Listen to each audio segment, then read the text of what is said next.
Fala galera, olha só, devido à repercussão do vídeo de ontem, eu resolvi aí aprofundar um pouco mais o nosso tema, principalmente em relação à consumação do furto, ok? Para a gente conseguir aí traçar algumas reflexões, algumas conclusões acerca do vídeo de ontem, ok? Então para isso eu separei alguns quadros aí do vídeo e vamos para a tela. Oi da tela, velho!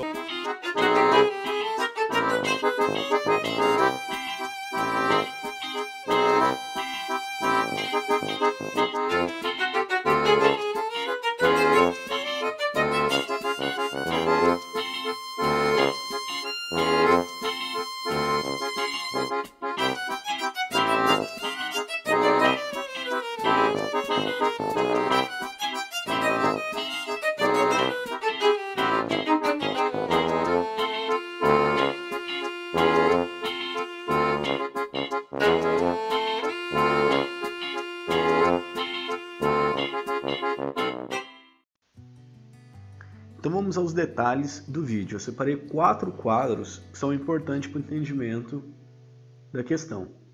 O primeiro quadro é onde ele aí pega a carteira da vítima. O segundo quadro é quando ele retira a carteira da vítima e logo após coloca dentro do seu bolso. Logo em seguida ele percebe que está sendo filmado, percebe a câmera. E em seguida joga a carteira no chão e mostra para a vítima. Qual o ponto muito importante para a gente saber aí se houve consumação ou não do furto?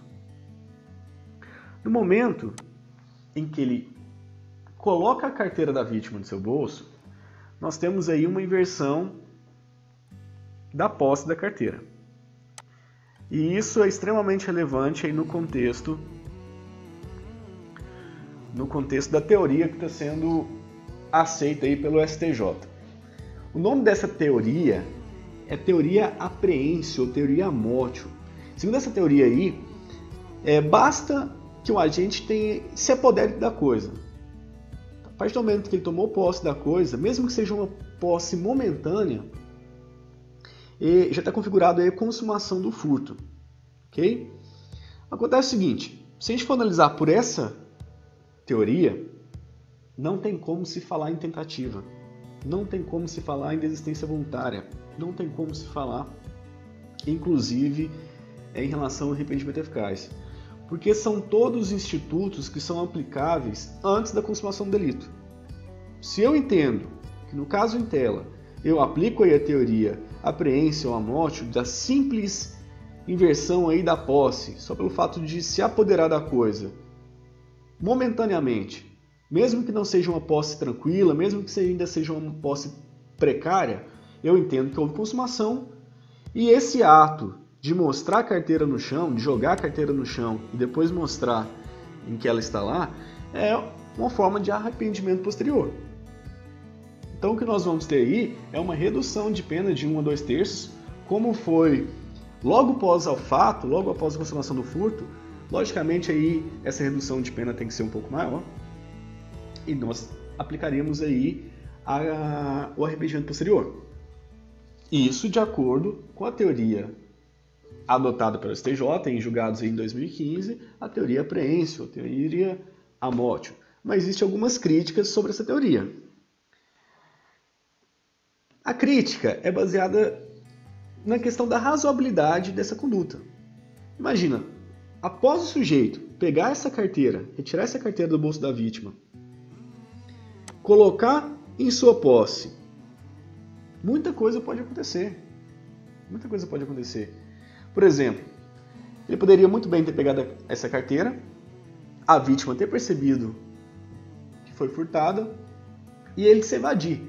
Evadir, antes mesmo de chegar aquele carro ali, podemos imaginar aquele carro ali na frente, em que o agente está olhando, poderia ser um carro dele, antes de chegar lá a carteira cai no chão. Eu posso falar que houve um risco aí para o patrimônio, não teve uma lesão propriamente dita. A vítima ela ainda está olhando a carteira, olhando aí o sujeito evadir e não teve seu patrimônio lesionado. Então não é muito razoável a aplicação dessa teoria. Então existe aí alguns doutrinadores principalmente o NUT trabalha essa questão muito bem, né, essa crítica e a teoria adotada pelo STJ, até mesmo porque quando a gente vai ver na prática, em primeira instância isso dá uma confusão ainda. Então tem muito juiz que às vezes mesmo utilizando a nomenclatura aí da teoria, apreensio, amortio, na prática eles acabam desvirtuando um pouco, falando sobre posse mansa, posse pacífica do bem. Então isso deve ser muito pensado na prática. O fato da gente trazer um vídeo e não trazer um texto em que fica mais objetivo aí, as peculiaridades do caso, é que abre margem para inúmeras interpretações igual nós tivemos. Então, quem realmente considera que nesse caso aqui houve consumação do crime, né, quem tem muita cabeça de policial, de promotor, não vai questionar isso, vai afirmar aí que teve sim a consumação do crime. Então não há que se falar em tentativa, não há que se falar em desistência voluntária, muito menos arrependimento eficaz. O que poderia ser aplicado é arrependimento posterior, lá do artigo 16 do Código Penal. Agora, aqueles que têm uma cabeça mais voltada à defensoria pública, mais voltada aí ao constitucional, a todas as garantias constitucionais, e inclusive aí, em relação a razoabilidade dessa conduta, pode questionar. Pode ter uma cabeça de advogado, uma cabeça de defensor e falar que essa posse ela é muito precária. Essa posse ainda é uma forma de risco ao patrimônio e não uma forma de lesão propriamente dita do patrimônio. Ainda não houve a lesão. Então, isso vai dar muito da interpretação de cada aluno.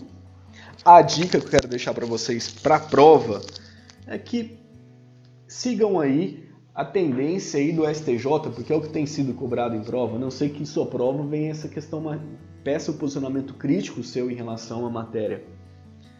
Então, continue, mesmo sendo um absurdo para muitos, igual comentaram no privado, comentaram nos grupos em que foi enviado o vídeo, muitos considerando que é um absurdo essa consumação do furto, mas pelo que está posto aí dentro do nosso ordenamento, é isso que é o aceitável, é isso que está sendo aplicado aí no nosso STJ. Apesar, como eu disse para vocês, ainda há muita discussão dentro da doutrina e dentro dos próprios julgados aí em que nós temos em primeira instância.